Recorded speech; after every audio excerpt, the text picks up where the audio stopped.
É impossível não reconhecer a importância da manifestação popular que tomou conta das ruas do Brasil em inúmeras cidades brasileiras. Tentar minimizar o impacto dessa manifestação popular histórica é afrontar a realidade e o bom senso.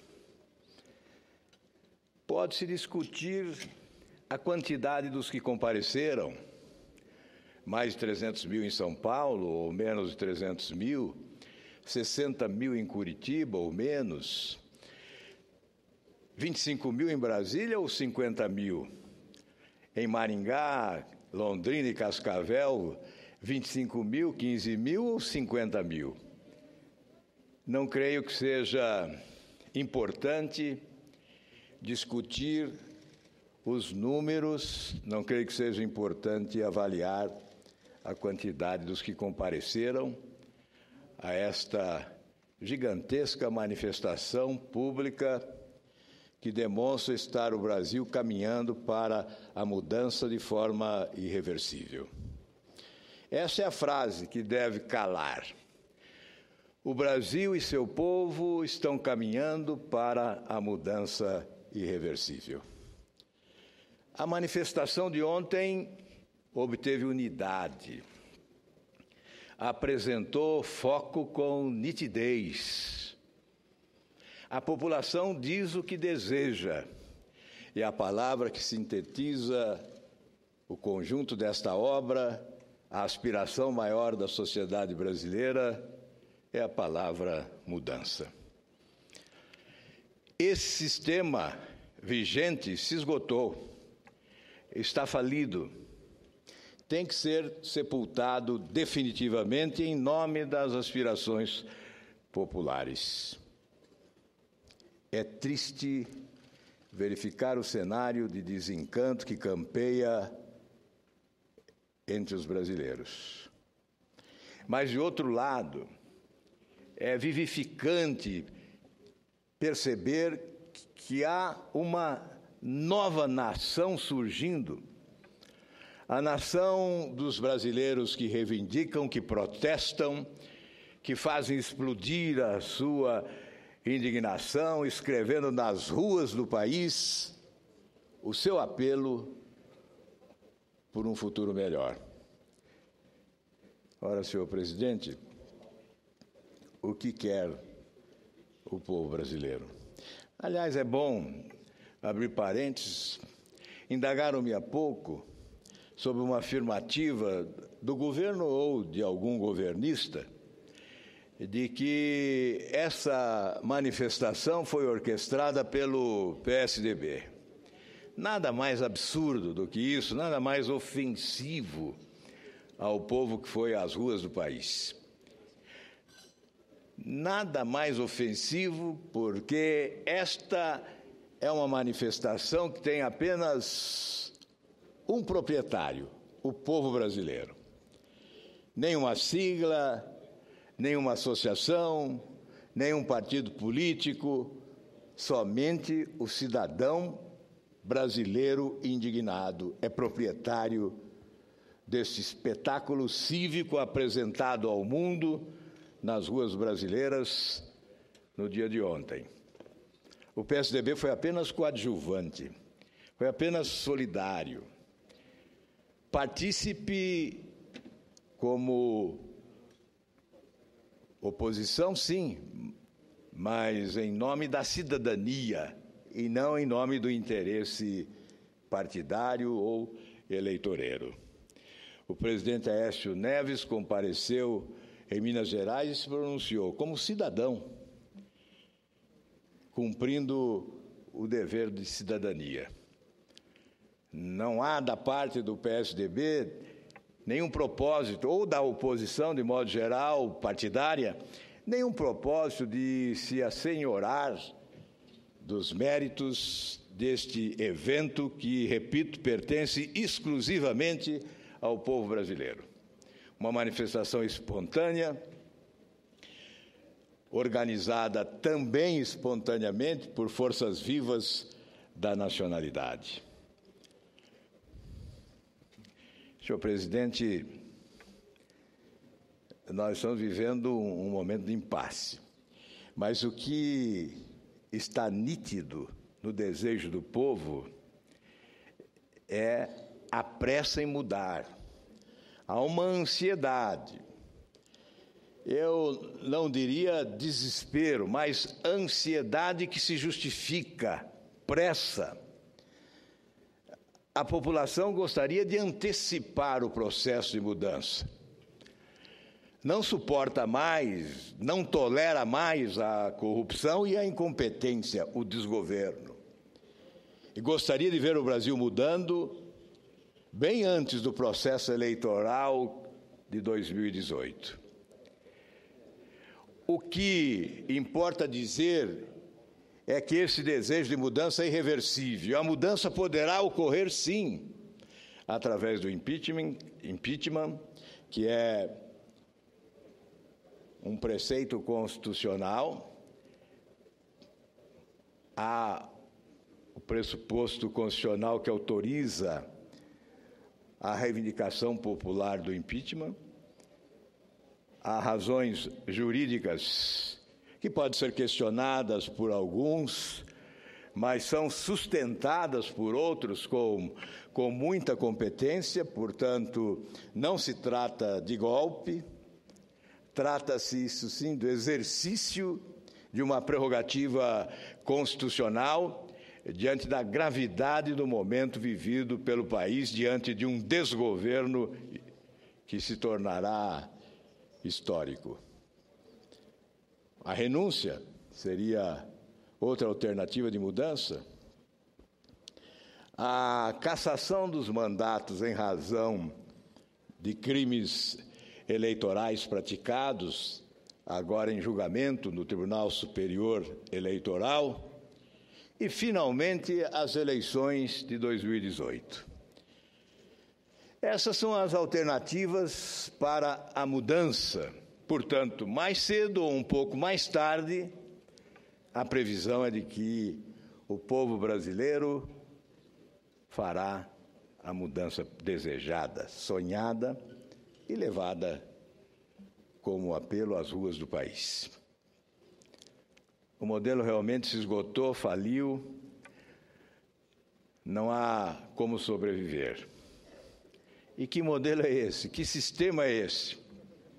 É o sistema da promiscuidade. Quantas vezes desta tribuna definimos esse sistema como do balcão de negócios, que aparelha o Estado brasileiro. Se nós buscarmos o Diário Oficial da União do dia de hoje, nós encontraremos nomeação fisiológica, com interesse político partidário, no objetivo de cooptar politicamente apoio. Isso se deu ao longo dos anos, fazendo com que a máquina pública crescesse de forma assustadora, onerando os brasileiros de forma desmesurada. Os paralelismos se instalaram, a superposição de ação passou a ser recorrente, a máquina cresceu, elevando os gastos correntes do país a somas que aterrorizam. Cerca de 370 bilhões anualmente são desperdiçados na manutenção desta estrutura monumental da máquina pública, arquitetada em nome de um projeto de poder de longo prazo. Cooptaram partidos, cooptaram políticos, cooptaram empresários, sindicalistas, associações, entidades, cooptaram de forma permissiva e, repito, em nome de um projeto de poder de longo prazo. Assim se definiu o crime do mensalão. Assim se definiu como um esquema complexo e sofisticado, arquitetado em nome de um projeto de poder de longo prazo. a corrupção se instalou e alcançou todas as esferas da administração direta e indireta da República. Em nenhum país do mundo há um governo com tantos ministros. O Brasil se tornou campeão mundial dos ministérios. Compare com os Estados Unidos, com a Alemanha. A modernização ficou esquecida. O que há é a consagração da incompetência administrativa, o que há é a consolidação de um esquema corrupto, numa relação de promiscuidade entre poderes, especialmente o executivo e o legislativo, e setores da iniciativa privada brasileira. Esse é o modelo que tem que ser destruído. Ele é instalado, foi instalado, ele se consolidou em nome daquilo que chamam de governabilidade. Portanto, rima-se governabilidade com promiscuidade. E não há como se conformar com essa tese de que é impossível governar o país sem o chamado balcão de negócios, sem a relação promíscua entre executivo e legislativo. Há agora a tentativa de se propor, como se isso não fosse responsabilidade do governo. De quando em vez ouvimos, a oposição não tem projeto. O projeto da oposição é fazer oposição, é fiscalizar, é denunciar. Quem tem que ter projeto é o governo. O governo não tem projeto de nação, tem projeto de poder. Nestes anos, o que se apresentou ao país foi um projeto de poder e não um projeto de nação. A oposição colaborou até pela sua impotência, não foi capaz de resistir aos avanços da promiscuidade, porque a oposição foi reduzida à insignificância numérica pelo modelo de cooptação adotado, que deu origem ao mensalão, que estabeleceu conexão com o petrolão e que vai além para outros ãos que deverão certamente ser apresentados ao país na continuidade desta Operação Lava Jato, que recebeu aplausos da população no dia de ontem nas ruas desse país. Senhor presidente, nós poderíamos enumerar algumas sugestões nesse momento de crise, mas creio que hoje se torna até despiciente esta tentativa de propor, porque a população fez a sua proposta ontem nas ruas do Brasil. O que ela deseja é a mudança, evidentemente, de pessoas, mas, sobretudo, a mudança desse sistema de promiscuidade. Nós poderíamos propor aqui, presidente, em respeito à aspiração do povo brasileiro, a renúncia coletiva. Mas é evidente que isso seria recebido de forma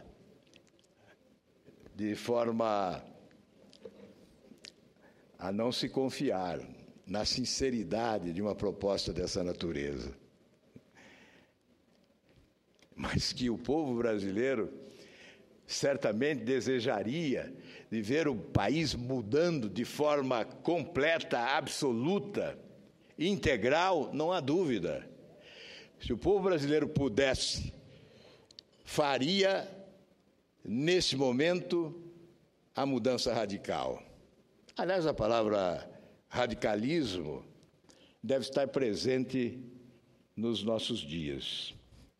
É preciso radicalizar mesmo para chegar a essência da crise e dos nossos problemas. Eu não tenho nenhuma dúvida, senador Cássio, líder do meu partido, que se o povo pudesse, ele determinaria a renúncia coletiva de todos os agentes públicos para começarmos tudo de novo, com eleições gerais. Eu não tenho a ousadia para fazer essa proposta, porque sei que ela seria recebida com desdém e certamente afirmariam ser resultado de um ato demagógico do senador. Mas eu confesso que, pelo que vi ontem, sinto que se o povo brasileiro pudesse, faria exatamente isso para começar tudo de novo, porque o povo desse país deseja construir uma nova nação. Muito obrigado, senhor.